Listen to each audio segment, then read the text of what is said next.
Nous revenons donc dans ce studio rapidement avec vous, Mohamed Mara. On a suivi Bill Gissa, qui est chargé des négociations au sein du syndicat des professionnels de la presse guinéenne. Un organe de presse, qui, j'ai envie de dire, est le seul organe d'une entreprise, est bloqué. Donc, on a bloqué illégalement une entreprise. Admettons que ce ne soit pas l'État. Qu'est-ce que l'État devrait faire lorsque une entreprise, les activités d'une entreprise sont attaquées sur son territoire? Notre État n'est quand même pas, ne peut quand même pas nous dire qu'il ne peut rien faire. Ça, c'est un. Mais tout porte à croire que c'est l'État. Et je veux quand même rappeler, et c'est pourquoi j'ai été prudent dès le départ, j'ai dit qu'il ne faut pas accuser nommément une personne dans cette histoire dès le départ. Parce que, par exemple, le syndicat voit l'ARPT. L'ARPT dégage sa responsabilité. Sauf que l'ARPT n'est pas la seule entité capable de bloquer des sites en Guinée. Vous avez l'Agence nationale de sécurité du système informatique. Dans tout ça, d'ailleurs, c'est même eux. Parce que dès le moment où, de manière totalement illégale, le site est fermé, je pense qu'on devrait leur poser la question de savoir qu'est-ce qui s'est passé. Parce qu'ils peuvent monitorer et nous dire qu'est-ce qui s'est passé. Mais la GILAB peut bloquer à la source même. Parce que la source même d'Internet chez nous, c'est la GILAB. La GILAB peut le faire. Les services de renseignement, les RG peuvent le faire. Il faut poser la question aux renseignements à la fois civils, mais aussi, policières, mais aussi de l'armée. Très bien. Donc, il y a tout ceci. Mais moi, je dis, dans tout ça, j'en veux particulièrement à la HAC, j'en veux particulièrement au ministère de la Communication, qui, bizarrement, aujourd'hui, ont perdu leur langue. La haute autorité de la communication a perdu sa langue. Nous y reviendrons. C'est quand même incompréhensible. À cette actualité. On va par ailleurs faire, on va, comme on dit, prendre la petite corniche, justement, et aborder un autre sujet tout aussi grave. Tenez-vous bien. C'est une jeune fille, une fillette de 7 ans, je crois, violée d'abord, c'est à Kagbélé, violée, puis tuée et abandonnée. Son oncle va donc prendre la parole ce matin pour nous raconter cette triste histoire. Aboubacar Tambassa est en ligne. Bonjour, monsieur Tambassa. Bonjour. Merci de vous prêter à nos questions ce matin, à cet appel. Moussa Yeroba, qui vous a eu, va donc ouvrir ce bal. Allez-y, Diadia. Alors, monsieur Tambassa, vous disiez... bon, on va d'abord vous demander, vous voulez vous exprimer dans quelle langue, parce qu'on a parlé en off. Est-ce que vous pouvez tenir l'interview en français? Ah, ça, c'est impossible, madame Yoro. Bon, je vais poser la question. Alors, Wagadi Guinée dit, Ibara, Ouane Gesege, Nye Solo Ferré, Gifé Dangi, Gila Tege Woma Soto, samedi, Lorraine, Temedi Nusga Karande, Nusga école, après, Anarafa Bangri, Angana Donsi, soit Ramon Nakabiling. A toi, Biling école, son nom, et ça fourré Nanto, era école. Hande kui gife dangirdi parce que o ma senyi na yitar mora wa ma senyi na atame di madutu ngene sindeng après fa deku e fa fara fe dangirdi. Ah ma senyi alors masala la Mamadou madame Yoro sa ba fin mo ba la tege bilibili ra ni mi che bilibili di dunia ma tame di asiga na école samedi le amene 10h afanga iri banga sarimati mama école cours nan kuina c'est un cours fermé sarimati manane anafa 10h mangana doni soani anafa anga tekena sarabe 2000 francs medina kana do mais ali sakna classe ku nana to ga akekadonde angana bana awani igunya la madi to ngosiga bangi ana ade masakna classe ku maintenant tamedi siga sak tongode ana besoin yera filima ana siga douce aga sa yera fili bena so ma douce sak moma ko ngaji naga ma dutunga na li douce nan ku ba kata na li douce ku ba mumu nan ko ama dutunga menne age aga teme di rafeti tunga ra sa dei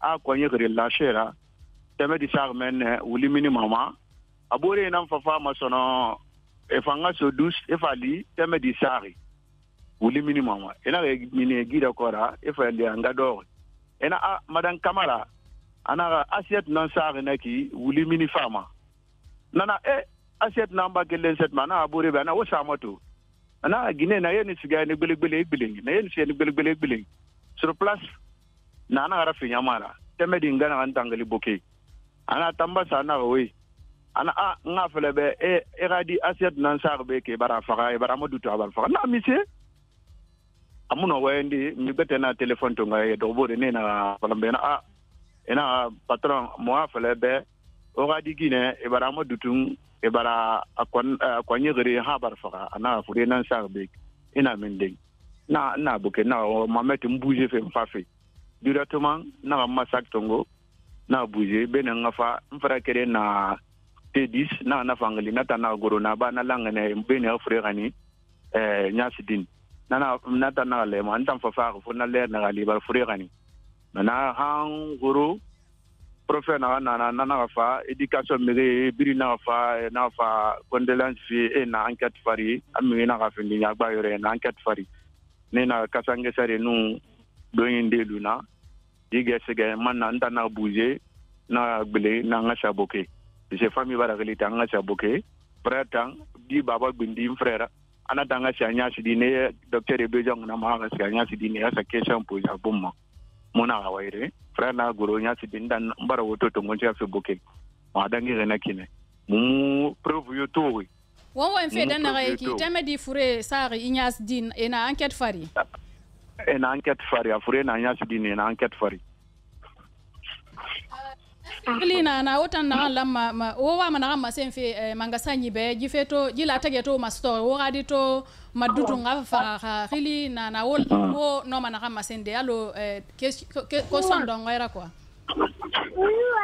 ndangali singe na forma président de la République colonel Mamadou Doumbouya di fait modèle makini kini pays qui surtout élève nara ama sa fa école cours nan kui nkiren sagwe atanu ministre de la justice kili ti on ngaje miguto na nganji modèle ira bama pese je élève modèle ana mo finde tinan mengendira tinan docteur ndira tinan directeur ndira na bay barna fagaiki en tout cas na afari mais rakeli mengesa rakeli ratine raji mi modèle ito justice sera aha walira ba alkutu ngi samere atu ti biringa kolonjina araba fina ma ana famfala.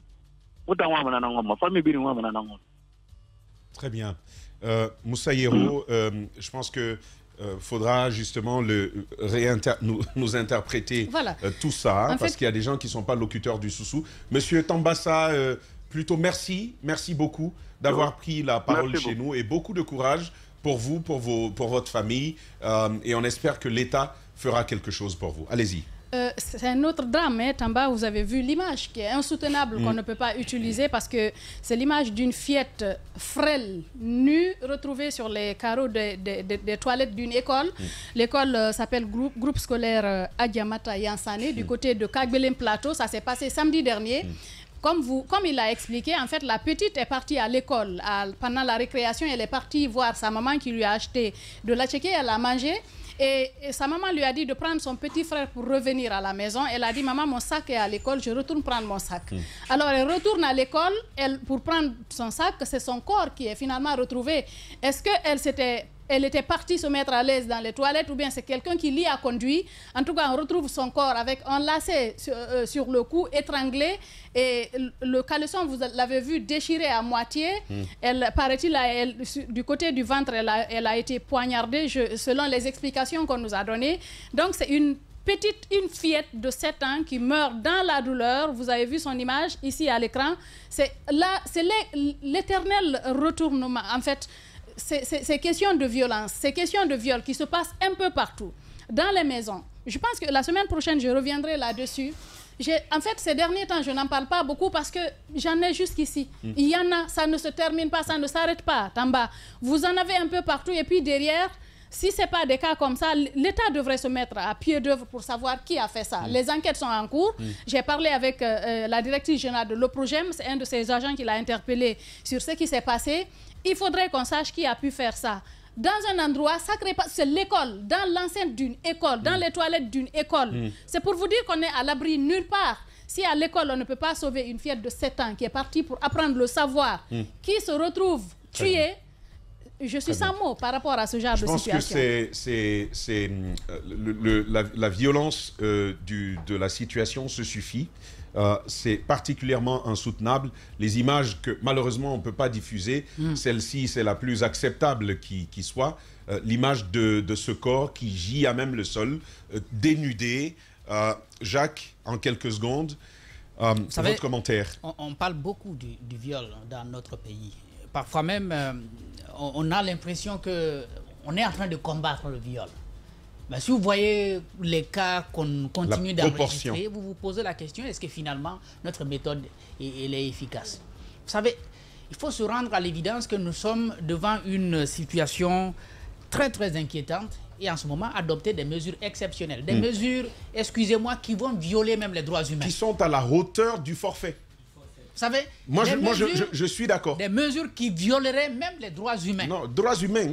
Ah non, mais c'est ça, votre problème, c'est les droits humains. C'est ça le problème.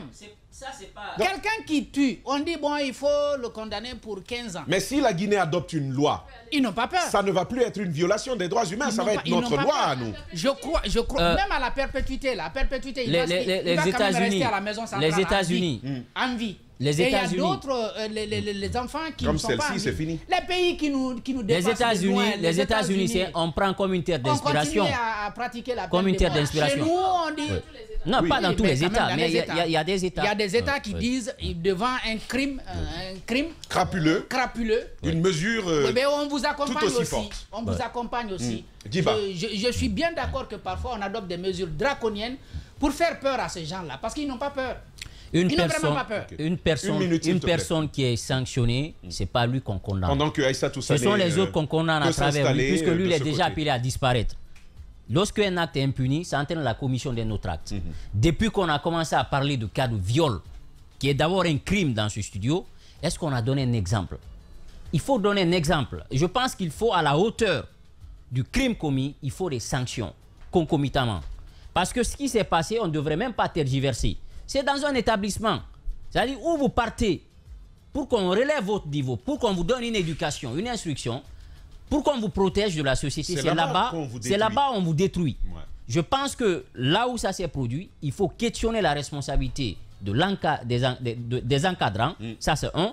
Et deuxièmement, il faut questionner la responsabilité de son entourage, parce que ça s'est fait au sein de l'établissement. On n'aurait pas pu perdre assez de temps pour situer les responsabilités. C'est dommage ce qui est en train de se passer, vu cette photo, l'âge de cette fillette-là, que ça se passe ainsi. Je pense qu'il faudrait qu'il y ait une sanction à la hauteur de l'acte qui a été posé pour envoyer un message aux autres qui trempent dans une telle pratique. C'est déplorable, et surtout dans un établissement scolaire. Voilà, sanctionner à la hauteur du forfait, une idée que nous partageons, mais pleinement ce matin.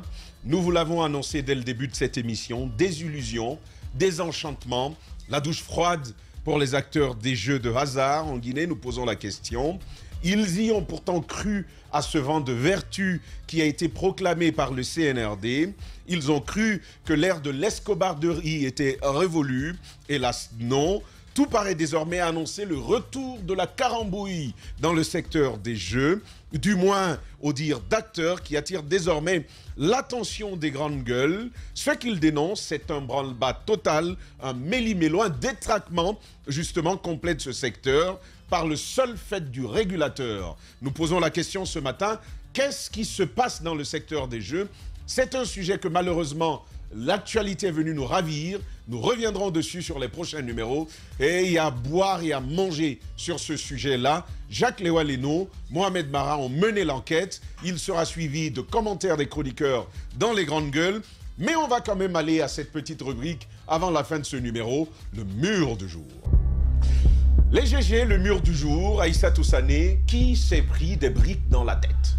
On peut dire qu'il y en a deux qui ont pris le mur. Nous avons Mara déjà qui en a pris deux. Ousmane Gawal, quoi qu'il ne soit pas dans ce studio, mais il en a pris deux. Et puis Jacques Lewa a pris un mur. Donc le mur se partage entre Mohamed Mara et Ousmane Gawal Diallo. Mohamed Mara, Ousmane Gawal Diallo, c'est le mur du jour. Bon, Ousmane Gawal Diallo a fait fort, hein. Même s'il n'est pas là, il est là. Voilà, merci en tout cas Aïssa Toussané d'avoir été avec nous. Dia, merci beaucoup. malheureusement, c'est un sujet sur lequel on va revenir. Les malfrats, ils ne cessent pas. Le viol doit donc devoir revenir à l'antenne. Diba, merci pour cette émission. Demain, d'autres sujets nous attendent.